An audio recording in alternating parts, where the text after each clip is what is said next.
All right, good afternoon. We'll go ahead and call to order the regular meeting of the City of Murfreesboro Board of Zoning Appeals for July 28, 2010.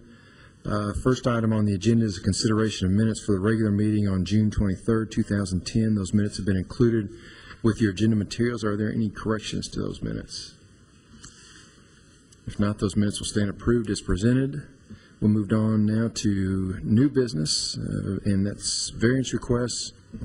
First item is application Z 10042 by Mr. and Mrs. Ricky and Beverly Morris, requesting a 5-foot variance of the minimum required 25-foot rear setback for principal structures in a residential single-family RS-12 zone, and this is for property located at 3317 Granite Springs Way, Lot 60 in the reserve.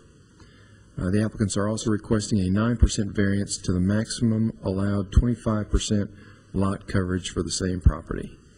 And Mr. Blomley, if you'd review that application for us, please. Yes, sir. Thank you, Chairman Rogers, and good afternoon, Chairman Rogers and members of the board. The first item, as you mentioned, is for two variance requests on Lot 60 of the Reserve subdivision, which is located south of Compton Road. And subject property is currently vacant. The applicants have purchased the property and are looking to build a single-family home on the property. The size of the proposed house that they are looking to build versus the size of the lot, they're unable to get the footprint of the house on the within the RS-12 building envelope, which has 35-foot front setbacks, 25-foot rear setbacks, and 10-foot side setbacks. The problem is the depth of the house. And what I'd like to do now is show you the site plan. As you can see, the front of the house is right on the 35-foot front setback line, and there's the house itself and the 3-car garage, which is proposed to be built to the rear of the house. That would be a side entry garage, and this would be a screened-in patio here. The applicants are requesting a 5-foot rear setback variance. What they're showing on their site plan is actually a 4-foot encroachment into the rear setback, but they have requested 5 feet to give them a little bit of play when it comes to laying out the house itself, just in case they need a little bit of flexibility on that. Included with the agenda materials is a letter from the applicant addressing Section 10 of the zoning ordinance and their justification for asking for the two variances. And in addition to that rear setback variance, they are also requesting a 9% variance to the maximum lot coverage requirement of 25% in the RS-12 zoning district. The primary reason that the applicants are making both of these variance requests is that they are seeking to build a 1-story house on this lot. Now, the majority of the homes in the Reserve subdivision are 2-story homes. So the minimum square footage of the houses that are prescribed in the restrictive covenants the houses are able to be compliant for the most part without violating the lot coverage and setbacks in the RS-12 zoning district. With the 1-story house, however, in order to meet the minimum requirements of the subdivision, the covenants, of course, for a 1-story house, they are having a hard time fitting the required size house for the subdivision on the lot that they have purchased. The lot itself is 145 feet deep by 90 feet wide, and as I mentioned, the 3-car garage would be on the rear of the house. It would be a side entry garage. And that 3-car garage is required by the covenants, and the applicant has actually included in her application materials copies of the applicable sections of the restrictive covenants for the Reserve Section 1, and those require a 3-car minimum garage, and for a 1-story home exclusive of porches and garages, there needs to be, or there, according to the covenants, there has to be 2,800 square feet of livable area. So in addition to the 3-car garage and the porches, there's 2,800 square feet required. Now, on a minimum 12,000 square foot lot, 25% of 12,000 square feet is 3,000 square feet.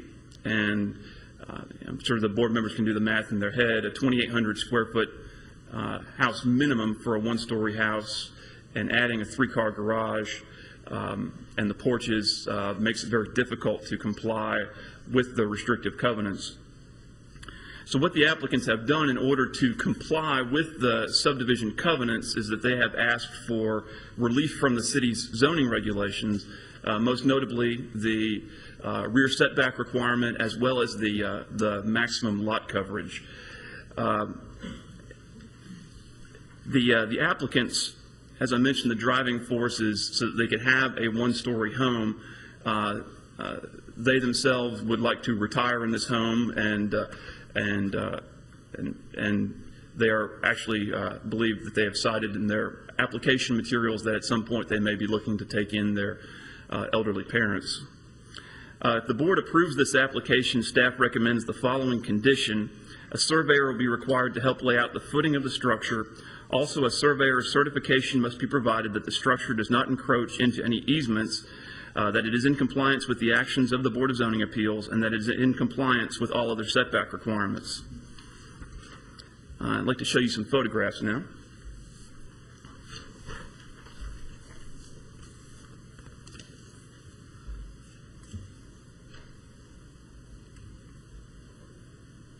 This is looking at the actual vacant lot from Granite Springs Way.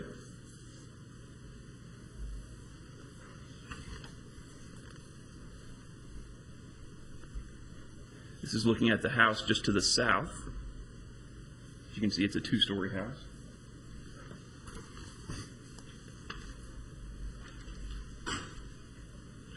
This is looking north on Granite Springs Way. You can see the lot to the north is also vacant.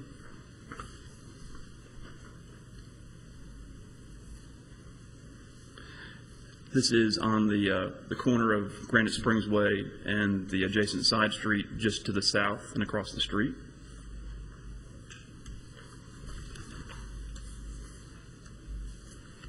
And finally, this is the lot directly across the street from the subject property, and it is also vacant. I will point out to the board that I have placed an email from Mr. Rick Cantrell with Park Trust Development on your desks, and it's with regards to the approval by the Reserve Architectural Review Board. Now, one thing I will mention is, despite what it says in that email, whether or not they have received approval from the Architectural Review Board is not necessarily a function of the Board of Zoning Appeals, and the board should. And Mr. Ives may clarify this for me, but while it is good to have that input from Mr. Cantrell, believe both the Subdivision Architectural Review Board and the Board of Zoning Appeals should act independently of each other. Is that fair to say, Mr. Ives? Yes. If you have any questions before or after the public hearing, I'll be happy to answer them. Okay, thank you, Mr. Blomley. Any questions for Mr. Blomley? Is the garage area make up part of the 2,800 square feet? No. The covenants, as they've been submitted to me by the applicant, state that the 2,800 square foot minimum requirement in the subdivision is independent of any garages and porches. So the garages and the porches would be in addition to that 2,800 square feet.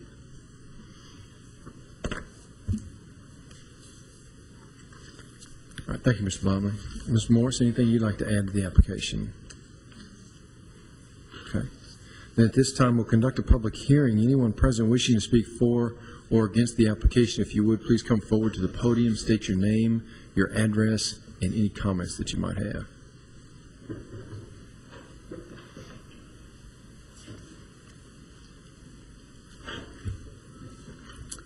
Hi, my name is Susan Golden. I live at 729 Stone Mill Circle in the Reserve, and we don't have any problems with the setbacks or easements based on, the city's approval. We just want to make sure that it meets all of our HOA and architectural guideline reviews. And we just want to make sure that all that is done, and we would ask that you all defer this until it does meet our architectural guideline reviews.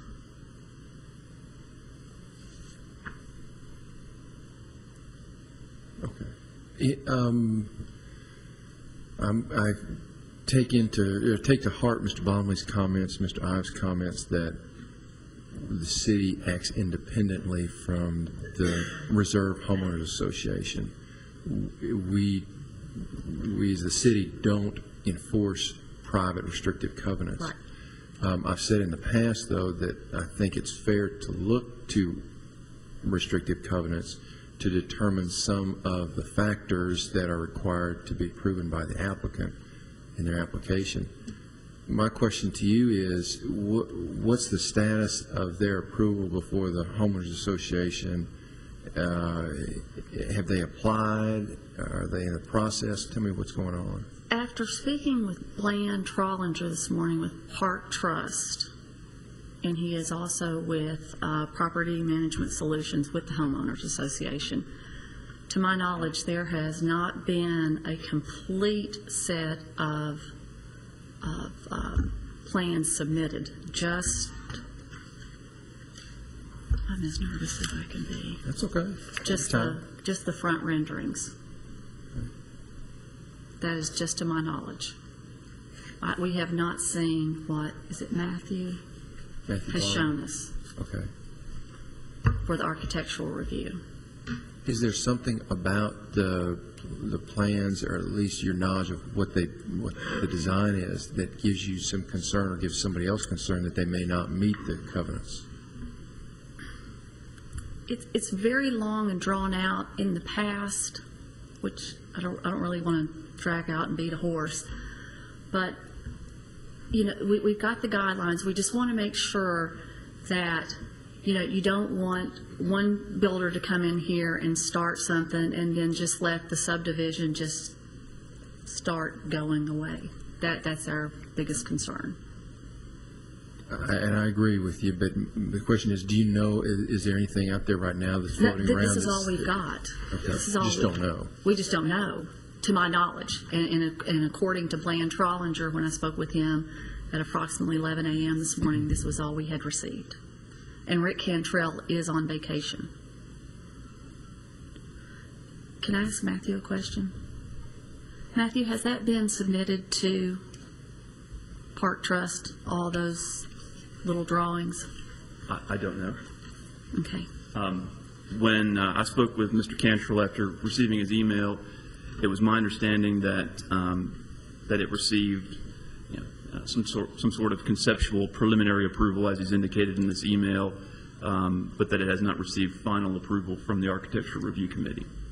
Now, what they submitted to us was a site layout. They have not submitted to us any kind of architectural plans, just that site layout that I showed on the overhead. I don't think we've received a site plan yet. I'd be happy to furnish you with a copy of that. Okay. Thank you. Can I ask you something, please? Yes, ma'am. Is it the square footage that you're worried about, or would it be, it's not a two-story? No, we don't have any problems Don't have with any that. problems with that? No, ma'am. No, ma'am. We're always looking for good neighbors. Okay. Thank you.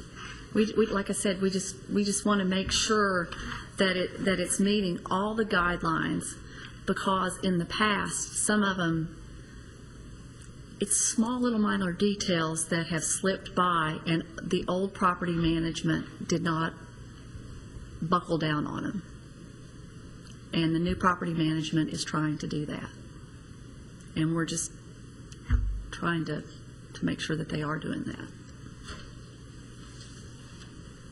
Thank you. But before I let you go, I just want to kind of restate the fact that the city and the board don't police those guidelines that you talk about. We don't have the ability to police the guidelines that you talk about. If it's approved here before the Board of Zoning Appeals, and later down the road the plans are, or it's constructed in a way that violates the covenants, then you would have a private right of action to take against them. So I want you to know that we're not. The books, if it's approved here, the book's not closed on your ability to make sure that the covenants are followed. Okay, thank you. Thank you. Thank you very much. Thank you all very much. Thank you, Matthew. Anyone else want to speak? Yes, ma'am. Let me see if there's anybody else that wants to speak, and I'll come back to you in just a second. I don't see anyone, so yes, ma'am. We understand that Are you Ms. Morris? I'm Ms. Morris. Okay. We understand that we have to have approval from the Architectural Review Committee to proceed with building this house, and we have received conditional approval on our plans, but there was no point in trying to go to that final process until we had received permission to build a house that we could get a permit to build. So we are just trying to do things in a logical progression so that we can build this house. We understand that the Architectural Review Board has the final say over the plans. Thank you. Thank you, Ms. Morris. Okay, unless there's anyone else wishing to speak, then we'll go ahead and close the public hearing and open the floor for any further comments or motion. And I guess we need to take these in two separate motions. We'll first consider the request for the 5-foot variance of the minimum required 25-foot rear setback. Mr. Chairman, I'll make a motion to approve the 5-foot variance, subject to the staff comments. Second. Okay, we have a motion and a second. Any further discussion? If not, all in favor say aye. Aye. Any opposed? Okay, we'll move on now to the request for the 9% variance to the maximum allowed 25% lot coverage. I'll move for approval, subject to staff comments. Second. Motion and a second. Any further discussion? If not, all in favor say aye. Aye. Any opposed? All right, Mr. and Ms. Morris, that application has been approved. Appreciate y'all coming in today.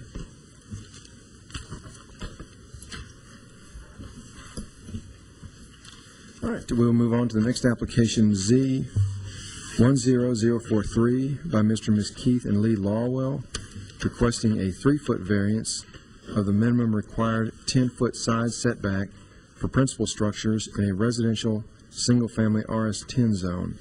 And this is for property located at 2507 Medford Campbell Boulevard. Mr. Blum, if you'd review that one for us, please. Yes, sir. Thank you, Chairman Rogers. The subject property, as you mentioned, at 2507 Medford Campbell Boulevard. It's in the Crestview subdivision, which is just to the east of South Rutherford Boulevard and to the north of Bradyville Pike. The applicant would like to construct a carport addition / patio cover onto the northeast corner of her house. It would be over her patio and over a portion of her driveway.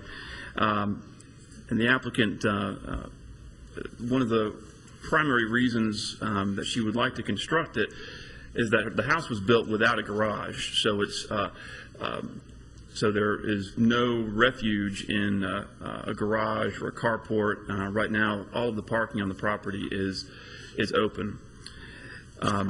Property is zoned RS10, and in the RS10 zoning district, just like the RS12 zoning district, which we just looked at with the last item, there are 35-foot front setbacks, 25-foot rear setbacks, and 10-foot side setbacks. The applicant would like to come out along the east side of her house, and she would like to be able to construct it wide enough to be able to accommodate her vehicle and the ability for her to get out of her vehicle. As she is disabled, she needs a little bit wider of an area to be able to get out of her vehicle and unload her wheelchair. And that's the primary reason why she's asking for the additional 3 feet. The proposed carport would encroach into that east side setback, which is 10 feet, by a little bit less than 3 feet. We've advertised the variance at 3 feet, just as with the last one, so that there is a little bit of flexibility for the applicant to be able to have a little bit of play with the location of that carport. I'll show you the site plan now. As you can see, here is the house. The driveway comes in here at an angle from Medford Campbell Boulevard and goes back here to the northeast corner of the house. This is the proposed addition, this rectangular shaped structure. that's at the rear of their driveway. As you can see, in this area, it would be more of a patio cover, and here at the end of the driveway would be the carport. And as you can see, the only point where it's actually a little bit less than 3 feet from that, or encroaches 3 feet into that side setback, is here at this corner. Actually, the further to the rear of the lot that you go, to the rear of the structure, the less it actually encroaches into that side setback. But of course, they want to have it squared off. And as I mentioned, the primary reason for this request is so that the applicant can have a covered refuge to enter and exit her vehicle, and something that would accommodate her needs as a person who uses a wheelchair, and knowing that that a person that uses a wheelchair does need a little bit additional room. Staff is not opposed to the applicant having made this request, and is not opposed to the granting of this variance in order to accommodate her needs. I'd like to show you some photographs.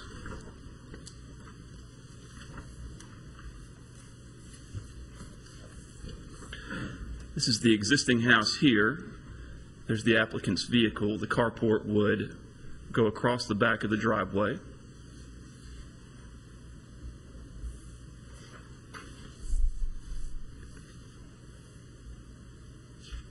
This photograph gives you some perspective of the side property line that the carport would be adjacent to, and this is the neighbor's house to the east.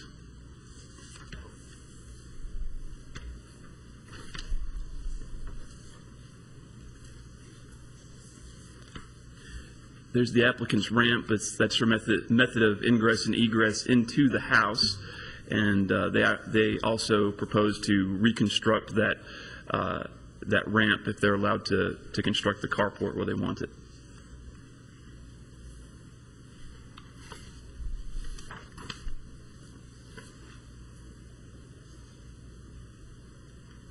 There's another shot of the side property line. The encroachment would be in this area here. They want to be able to keep the carport somewhat in line with the driveway, and not extending past the driveway itself.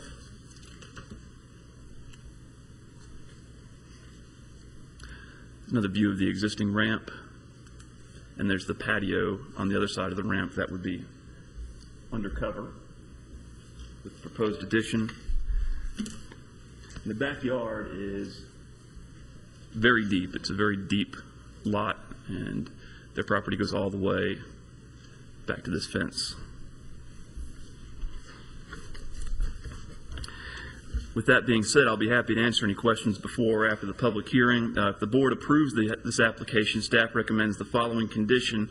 A surveyor will be required to help lay out the footing of the structure, and a surveyor's certification must be provided that the building is in compliance with the action of the BZA, as well as all other setback requirements. Mrs. Lawwell is here in attendance if you have any questions for her, and she also included some photographs in her package for your review as well.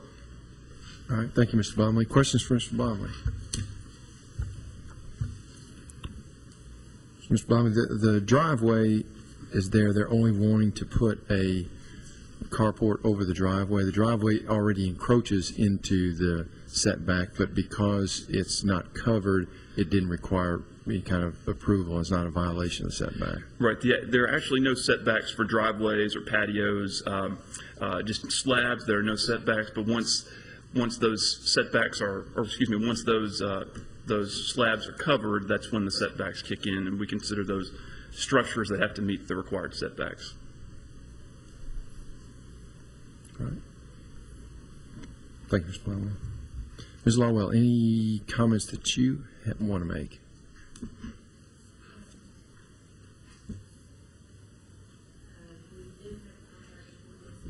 Let me see if we can get you a microphone.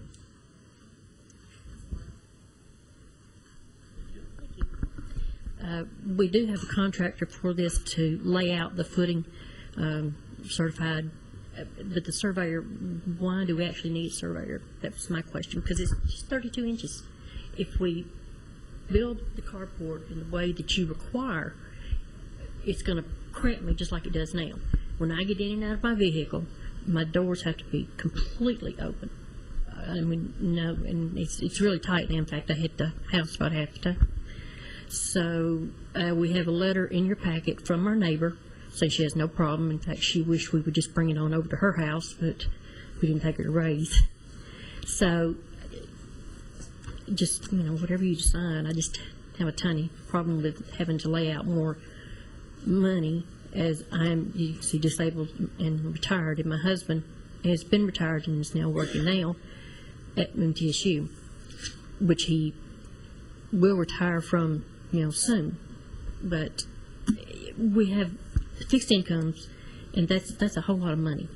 I mean, if we have to have it, fine, but I'm asking that we don't. We will have the permits, a certified contractor. And this does square it off. In fact, part of it is going to come in a few inches to keep off the very side of that concrete. We don't want to bust it when they put the poles in. Is this a metal structure that will have sides or no sides? No, no sides. It's just going to be open. We're going to cover the patio where we can sit out back. And then the carport is just, as I said, it's a carport, no sides.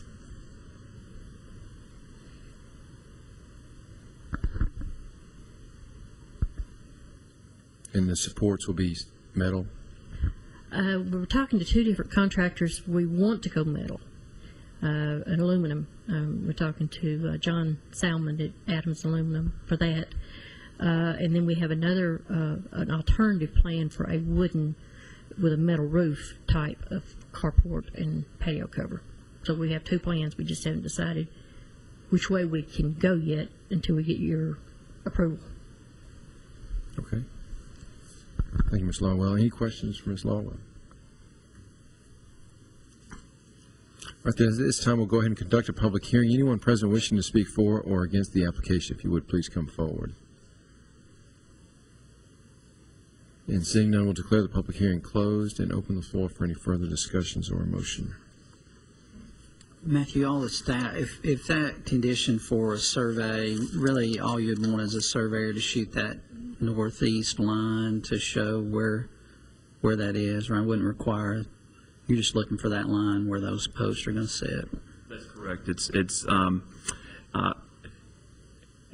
something that I prefer as a condition for variances when we're talking about new structures, because if someone is getting relief from the setbacks and they're being given relief from those setbacks by the Board of Zoning Appeals, I think it's important to have verification that they are complying with that relief, or are not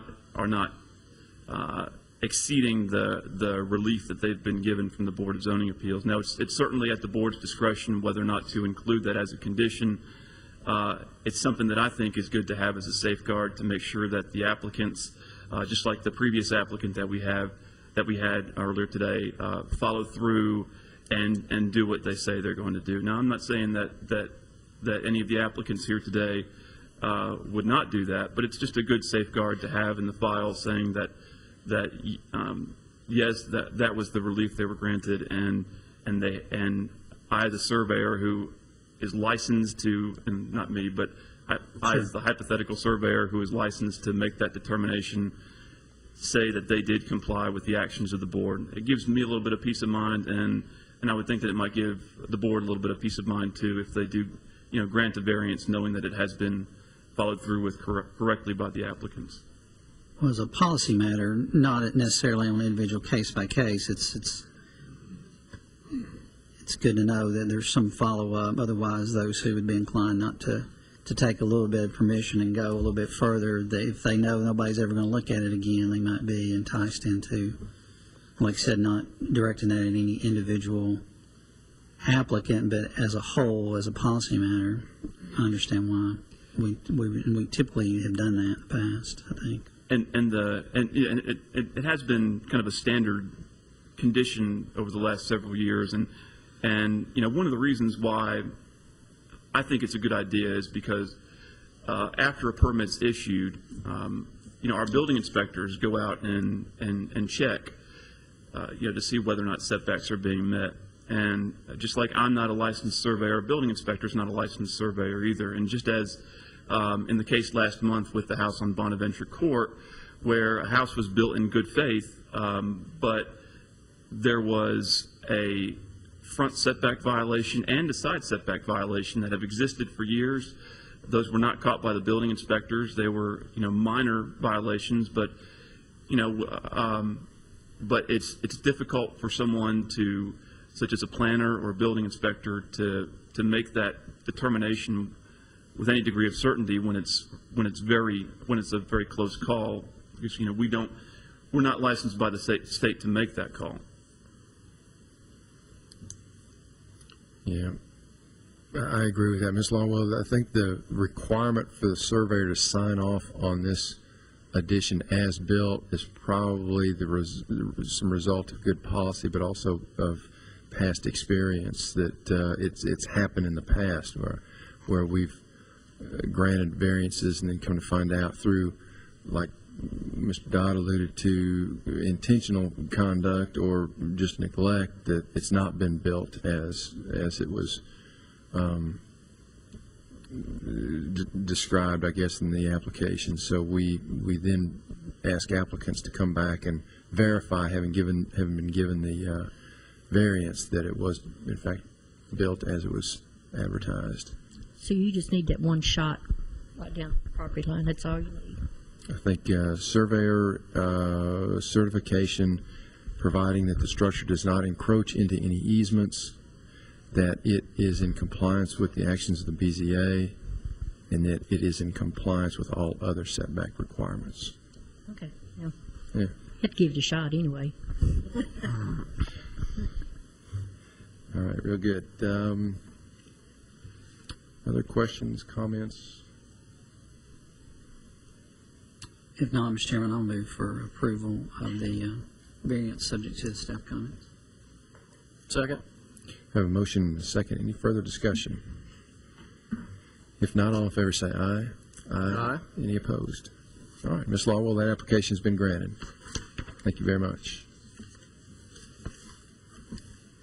Okay, we'll move on now to application Z 10044 by Mr. Ronald C. Maxwell, requesting a 17.4-foot variance of the minimum required 35-foot front setback for principal structures in a residential single-family RS-10 zone, and this is for property located at 2101 Sulphur Springs Road. Mr. Lawley, if you'd review that one for us, please. Yes, sir. Thank you, Chairman Rogers. This item is as the result of a violation letter that was sent to Mr. Maxwell, and I have to thank Mr. Maxwell for so promptly responding and taking action to make application to the board to try to rectify the problem.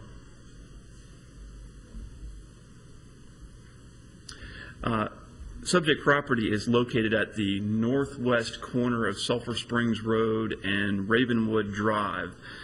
If you'll recall, back in May or June, I think it was May, it was at the May Board of Zoning Appeals meeting, there was a piece of property at the southwest corner of Sulphur Springs Road and Ravenwood Drive that went to the Board of Zoning Appeals for a special use permit for a home occupation for a psychotherapist's office. Well, when I was out at that property doing a site visit, I noticed that the property directly across the street, Mr. Maxwell's property at 2101 Sulphur Springs Road, there was a carport that had been erected in the required front setback. And as you know, corner lots used for single-family residential purposes have two required front yards or two required front setbacks. In this case, along Sulphur Springs Road and Ravenwood Drive, there are 35-foot front setback requirements. So as I noticed that, I thought it looked a little bit odd, and I thought that it looked new enough to have been constructed during my tenure with the Board of Zoning Appeals, and I didn't recall it going to the Board of Zoning Appeals. So upon Getting back to the office, I realized, or I researched and found out that no permit had ever been issued for this carport addition, and that after it was surveyed by the applicant's surveyor, it was determined that it was indeed in violation of the minimum 35-foot front setback requirement along Ravenwood Drive. I'll show you the survey right now. You'll see here the property is, as I mentioned, at the northwest corner of Sulphur Springs and Ravenwood. The applicant's driveway comes in here off of Ravenwood, and the carport was built over the driveway to give the applicant some extra room to park his vehicles, in addition to his garage here, which is a side entry garage off Ravenwood Drive. So you can see here at its furthest point out, the carport encroaches into that 35-foot front setback by 17.4 feet. So the applicant has made a request of 17.4 feet into that front setback requirement, a variance of 17.4 feet. The size of the lot is roughly 118 feet by 107 feet, and the area of the lot is 12,686 square feet. Now, just for the board's information, we did have the applicant's surveyor calculate the lot area, because we wanted to make sure that there weren't any lot coverage violations, and the applicant does not exceed the maximum 25% lot coverage. So the only variance that he is requesting is for that front setback variance along Ravenwood Drive. And because the structure is actually attached to the house, we're considering it an addition, and we're applying the same setbacks as we would for a principal structure. The applicant states in his materials that there is no alternative to where he could place the carport. And in looking at the property, there is the applicant's driveway comes in off of Ravenwood Drive, and really the only place that it could be constructed in compliance with the setback requirements would be to the rear of the house, which would necessitate another driveway coming in off of Ravenwood Drive. And I've got some photographs of the carport to show the board.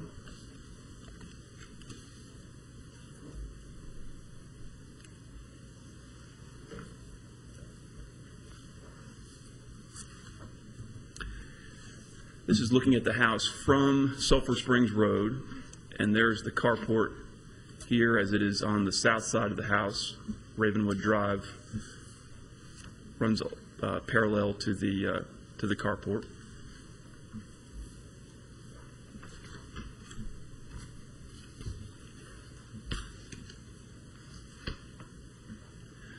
There's a little bit tighter shot there, kind of gives you a little bit better perspective looking at it in relation to Ravenwood Drive.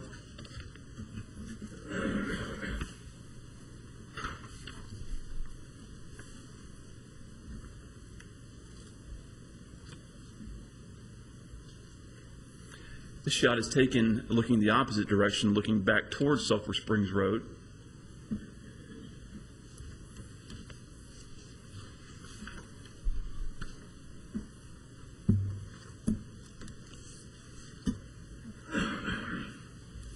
And this shot is taken looking directly from Ravenwood Drive. This would be from the perspective of the house that we heard at the Board of Zoning Appeals back in May.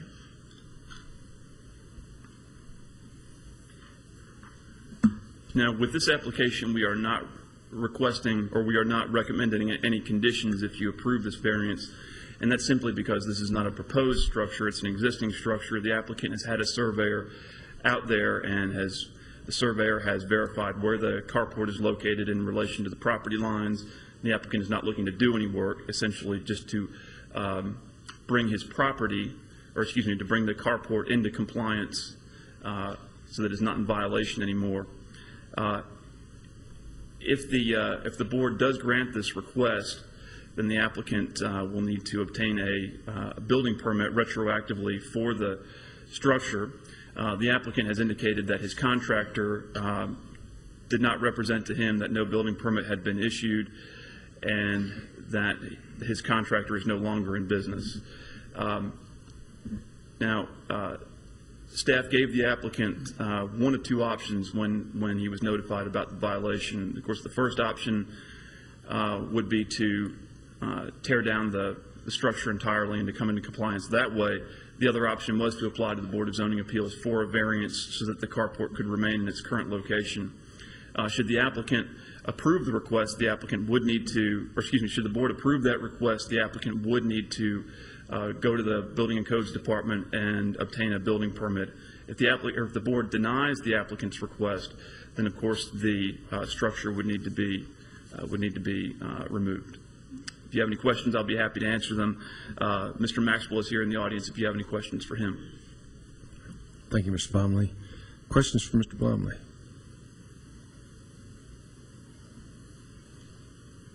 Matthew, the carport wasn't permitted originally. Are there any other problems other than just the fact that it was built in the setback? Would it have been approved for a building permit? And well, I mean, I guess would it have passed inspections during the process? I don't know that our building and codes inspectors have looked at it any closer than just to observe that it does not have a building permit. I'm sure they would complete inspections afterwards if they did obtain a building permit. So I don't know the answer to that question. Does a carport receive a C of O? What do you issue once the construction is done? I don't know that it would be issued a C of O. I think that it would probably just have to pass final inspections, but it may require one. I'm not sure.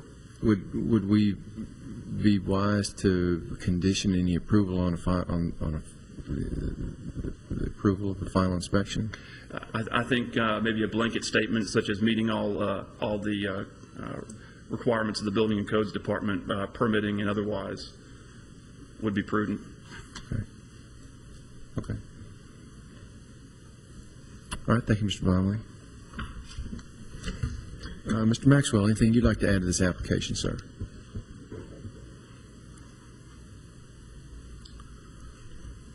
No, sir. I just wanted to just ask the board to please allow this variance as opposed to removing this structure.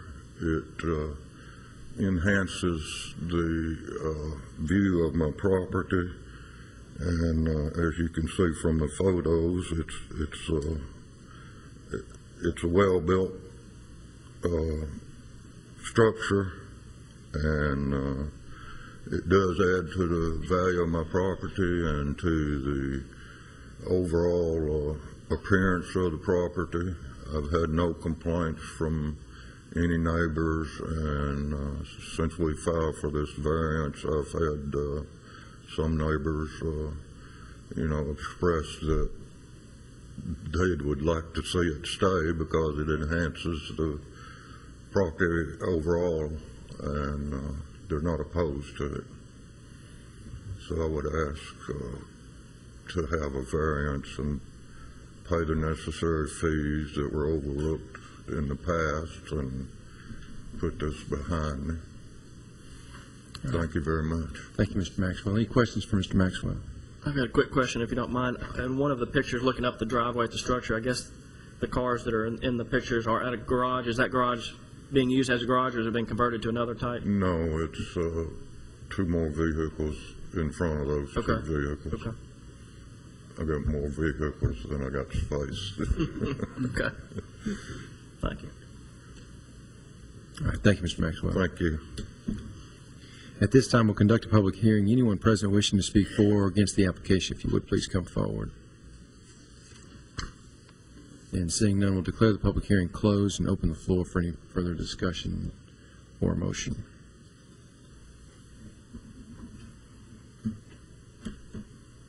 Mr. Chairman, I'm going to make a motion to approve the variance with any comments. I'm not for sure about the meeting all the requirements. It wasn't in there, but should we include that with the motion?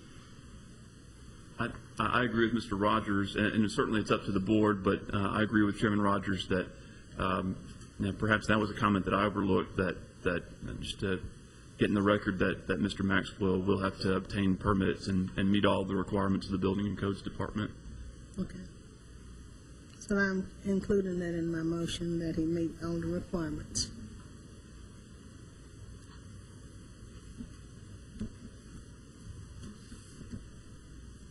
Second.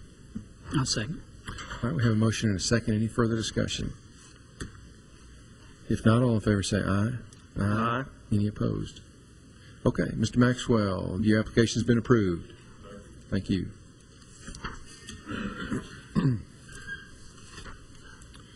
All right, next item on the agenda is application Z10045 by Mr. and Mrs. Christopher and Diane McVetti, requesting a variance of the requirement that a camping trailer or recreational vehicle cannot be stored in the 35-foot required front yard in a residential single-family RS-10 zone, and this is for property located at 1000 East Main Street. Mr. Blum, if you'd review that application, please. Thank you, Chairman Rogers. This application is, as was the last application, it was a result of a zoning violation letter that was sent out.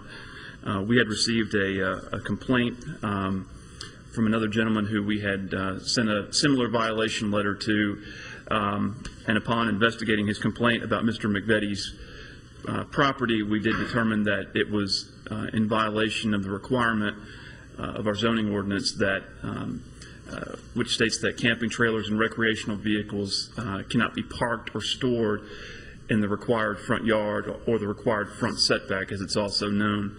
The subject property is located at the southeast corner of East Main Street and First Avenue, and the applicant has owned an RV for a number of years, and he's over the years he's stepped up the size of the RV a little bit.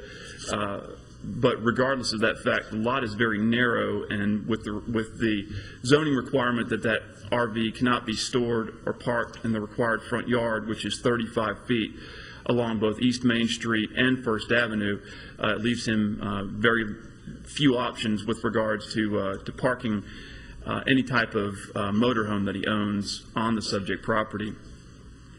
According to Mr. McVetti, the lot is only 60 feet wide, and while it's pretty deep, at 170 feet deep off of East Main Street, the lot itself being only 60 feet wide, and once you apply the 35-foot setback along First Avenue, only leaves 25 feet in width in which to park a camping trailer or a motorhome.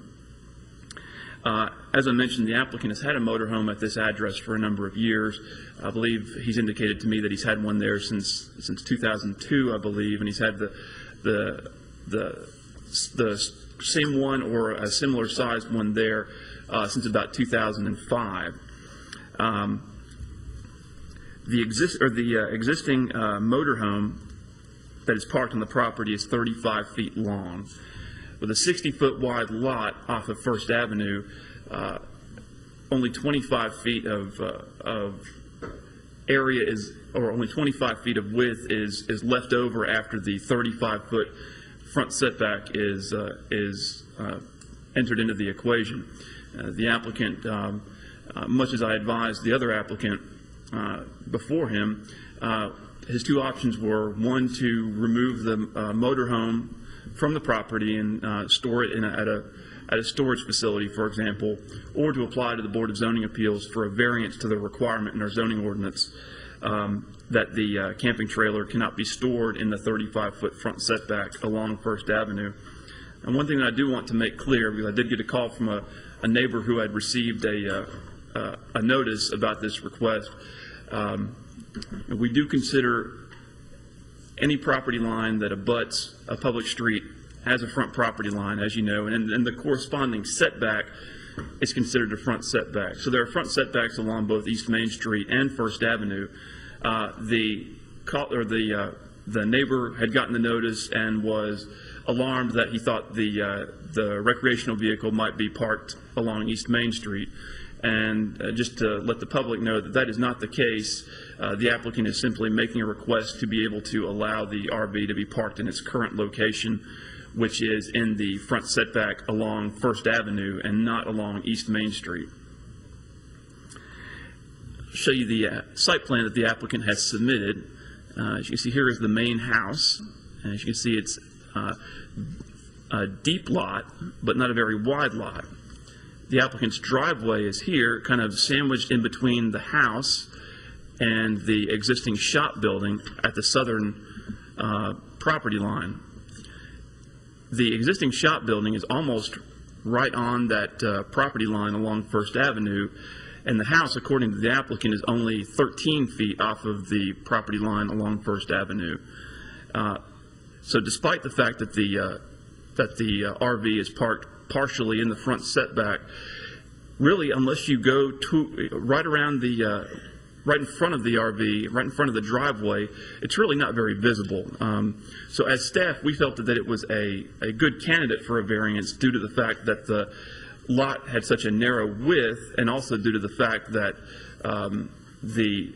it wasn't very obtrusive because it was obscured by the two existing buildings on the property, which don't meet our current setback requirements, but are lawfully established non-conforming structures that predate our zoning regulations.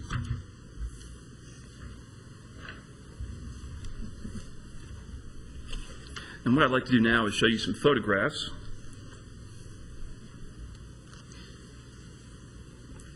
This is a perspective looking to the south. This is the front of the applicant's house, looking to the south from East Main Street, from the applicant's front yard.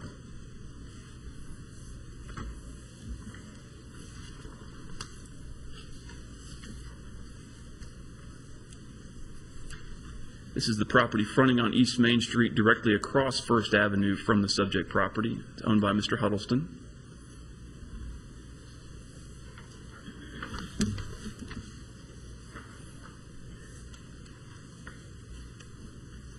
This is looking from the corner of First and East Main back towards the applicant's property. This is the side of his house facing First Avenue. As you can see, it's relatively close to the property line. And there's the applicant's shop building, which is also very close to the property line, and you can barely see the very front of the motorhome in that picture.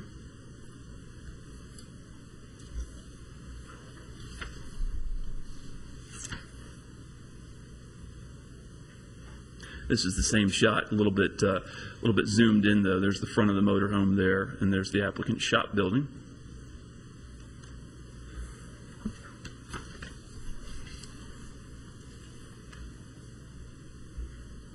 There's the motorhome in question. As I mentioned, it's a 35-foot long motorhome.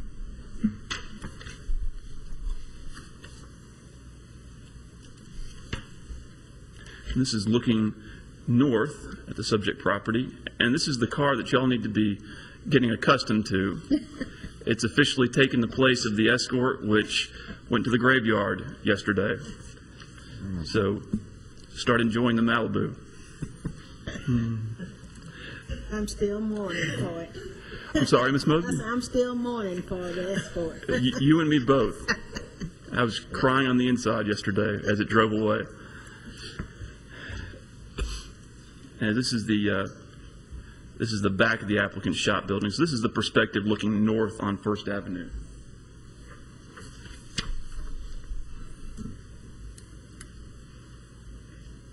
And another shot looking north from First Avenue across the street. And the applicant has also included some photographs in his application materials as well, which are very similar to the ones that I took. If the board approves this request, staff recommends the following condition: the motorhome cannot be parked or stored any closer to South First Avenue than the principal structure. And I don't think that the applicant would have an issue with that. He can speak for himself. But I don't think that he would have an issue with that because typically it's parked further back than the principal structure.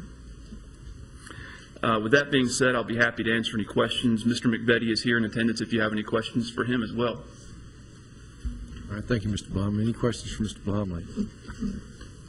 Not about the Malibu. Not about the Malibu. Although I'll take questions about that as well. I assume, Matthew, that the ordinance says nothing about the side setback and the storage.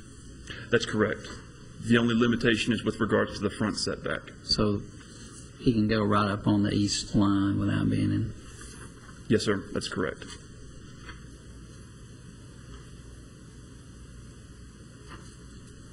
Is that all? I was going to ask, does this, if we grant this request, does this allow any size motorhome? Is it attached to the property? For not that I'm real concerned, just curious, laying out the. It would be a general waiver of this requirement. Because a motorhome is a movable vehicle, I didn't advertise it as a certain distance from the property line. I thought it would be more important that it not protrude out further than the existing principal structure. But if the applicant did purchase another motorhome that was bigger or smaller, the granting of this variance would not preclude him from doing so.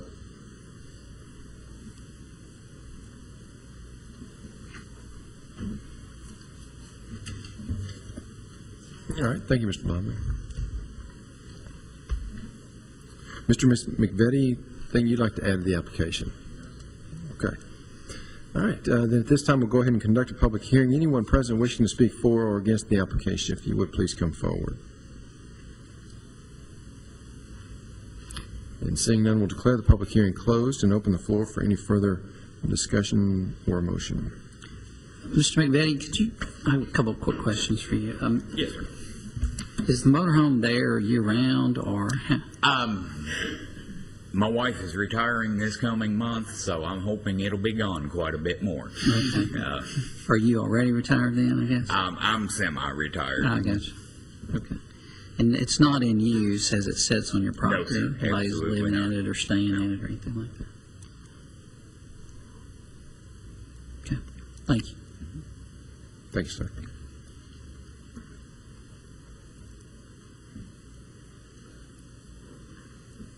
All right. Any further discussion? Mr. Chairman, I'll make a motion that we approve the application subject to the staff comment. Second? We have a motion and a second. Any further discussion? If not, all in favor say aye. Aye. Any opposed? All right, Mr. McVeigh, that application has been approved. I'm sorry, I missed the motion. Was that subject to staff comments? Mm-hmm. Okay, thank you. Happy camping and happy retirement.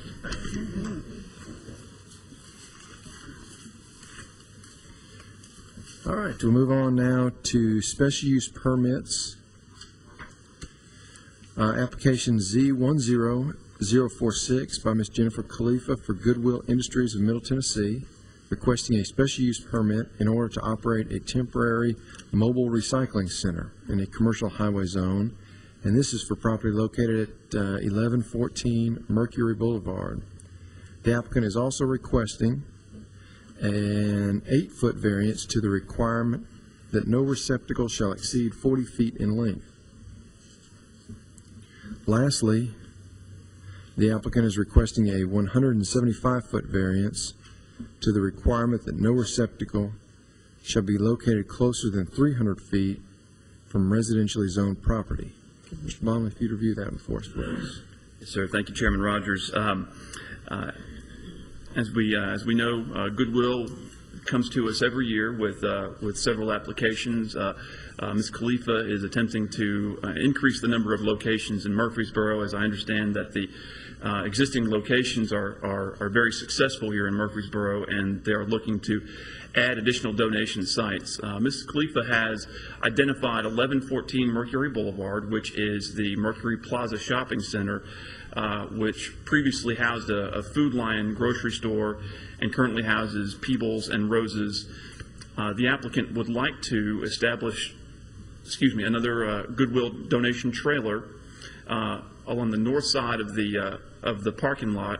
This would be directly to the west of the existing Exxon On the Run gas station, which is on the corner of Middle Tennessee Boulevard and Mercury Boulevard. Let me show you the location on the site plan and also the aerial.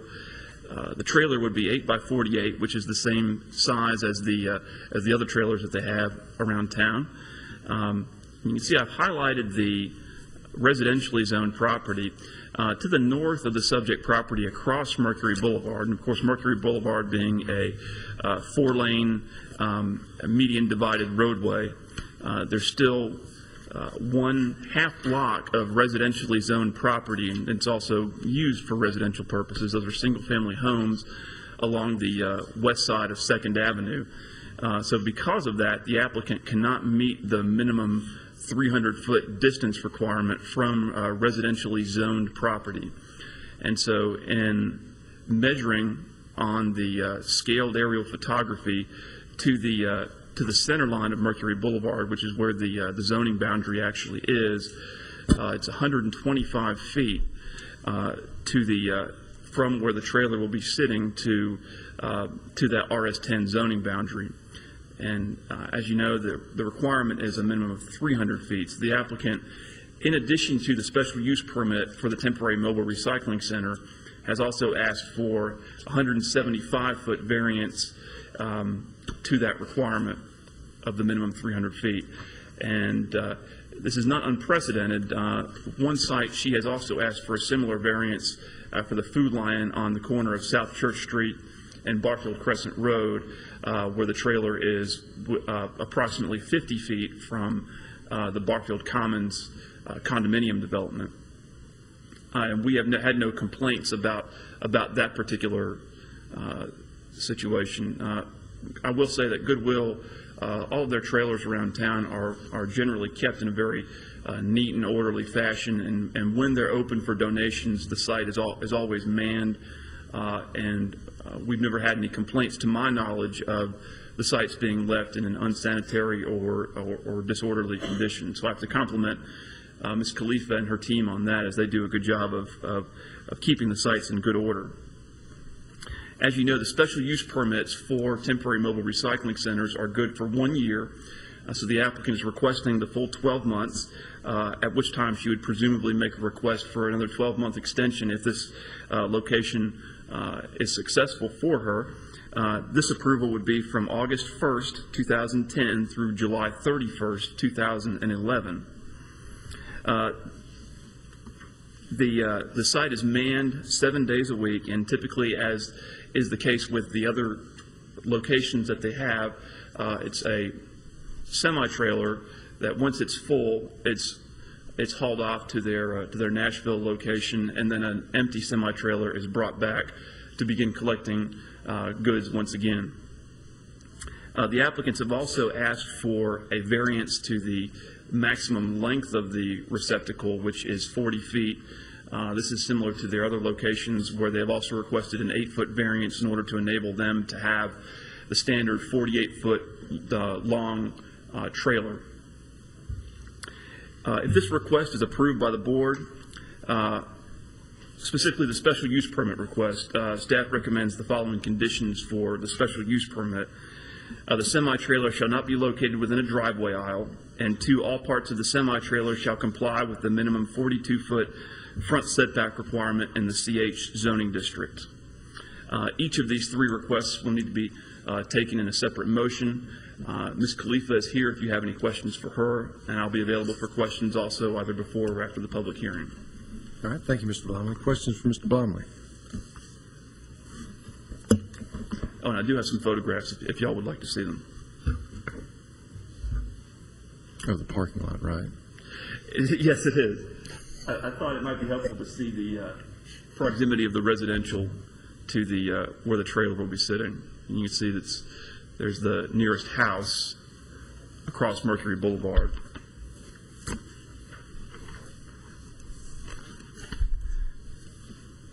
And this is looking from Mercury Boulevard back into the site, and it would be in this row of parking spaces here. There's the front of the old Food Lion right there.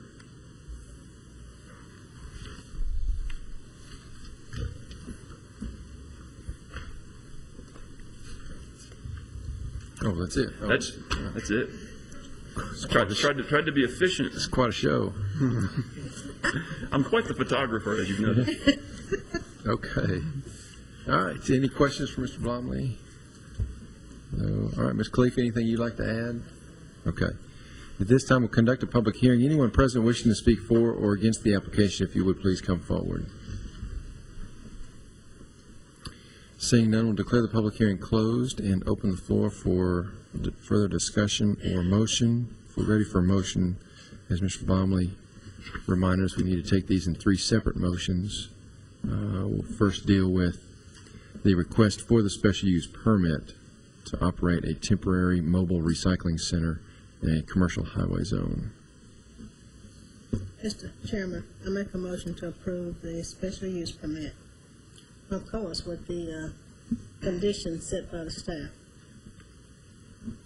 I'll second. All right, we have a motion and a second. Any further discussion? If not, all in favor say aye. Aye. Any opposed? Okay, we'll move next to the request for an 8-foot variance to the requirement that no receptacle shall exceed 40 feet in length. I'll move approval, subject to staff comments. Second. A motion and a second. Any further discussion? If not, all in favor say aye. Aye. Aye. Any opposed? Okay, and finally, we'll deal with the request for the 175-foot variance to the requirement that no receptacle shall be located closer than 300 feet from residentially zoned property. I'll make a motion to approve that variance, subject to staff comments. Second. Motion and a second. Any further discussion? If not, all in favor say aye. Aye. Any opposed? All right, Mr. Khalif, that application has been granted in its entirety. We'll move next to application S10047 by Craighead Development, LLC for Avenue Bank, requesting a variance from Section 25 1/4, 24A22 of the City of Murfreesboro sign ordinance, which prohibits a sign placed in or over a public utility or drainage easement. And this is for property located on the northwest corner of Florence Road and Seward Crossing Boulevard. Ms. Kerr, you pop up in place of Matthew. I look up and there you are. Thank you, Chairman Rogers, members of the board. The applicant, Craighead Development, representing Avenue Bank, is requesting a variance from Section 25 1/4, 24A22 of the City of Murfreesboro sign ordinance, which prohibits a sign or foundation placed in or over a public utility or drainage easement without the consent of the easement holder and the Board of Zoning Appeals approval. The sign location proposed at the northwest corner of Florence Road and Seward's Crossing Boulevard is located within a planned residential district. The applicant is requesting permission to erect one externally illuminated freestanding wall sign with 15 square feet display area and an overall height of 5 feet. The sign will be located within a drainage easement. An agreement for a sign in the City of Murfreesboro easement has been signed by the city engineer and the Director of Building and Codes. The applicant will comply with all other setbacks and regulations, and I believe Mr. Alvin Hayes, representing the applicant, will be here to answer any questions the board may have. All right. Thank you, Ms. Kerr. Any questions for Ms. Kerr? There's nothing wrong with this sign other than the fact that it's in a drainage easement. It meets all the other requirements. Yes, sir. There's just one half. It's 2 entrance signs, just one side. It's just one side. In this particular zone, PRD, they're only allowed to have one development entrance sign. So they are erecting 2 walls, but it doesn't technically become a sign until there's actually a name of the development put on it. So they have matching walls on either side and only one sign on one side. Okay. And I'm sorry, who did you say was here from the? Alvin Hayes. Hayes, okay. All right. Thank you, Ms. Kerr. Mr. Hayes, anything you'd like to add to the application? All right. At this time, we'll conduct a public hearing. Anyone present wishing to speak for or against the application, if you would, please come forward. Seeing none, we'll declare the public hearing closed and open the floor for further discussion or motion. Mr. Chairman, make a motion to approve the application. Second. Motion and a second. Any further discussion? If not, all in favor say aye. Aye. Any opposed? All right, Mr. Hayes, that application has been approved. Thank you, gentlemen. Last application today under sign variance requests is application S10048 by Mr. Buddy Follis of Sign Masters for the Agnotri Group, requesting a variance from Section 25 1/4, 24A22 of the City of Murfreesboro sign ordinance, which prohibits a sign placed in or over a public utility or drainage easement. And this is for property located at 2075 Las Casas Pike. Ms. Kerr. Thank you. The applicant, Mr. Buddy Follis with the Sign Masters, representing the Agnotri Group, is requesting a variance from Section 25 1/4, 24A22 of the City of Murfreesboro sign ordinance, which prohibits a foundation or sign placed in or over a public utility easement or drainage easement without the consent of the easement holder and the approval of the Board of Zoning Appeals. The sign location proposed at 2075 Las Casas is within a commercial fringe zone.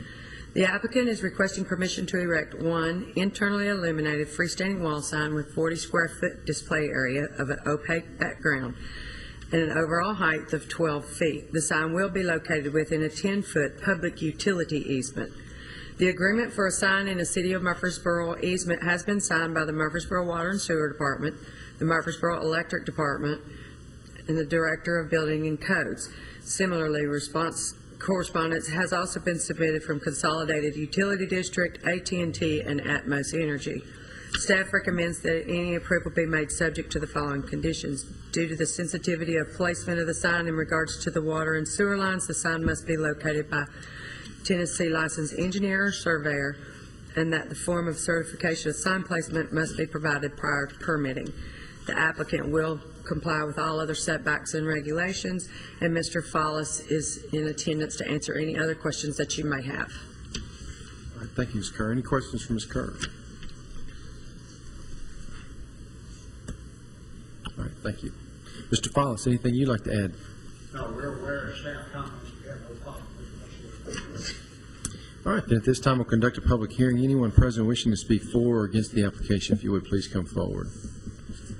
Seeing none, we'll declare the public hearing closed and open the floor for any further discussions or motion. Chairman, I move for approval of the variance subject to staff comments. Second. Motion and a second. Any further discussion? If not, all in favor say aye. Aye. Any opposed?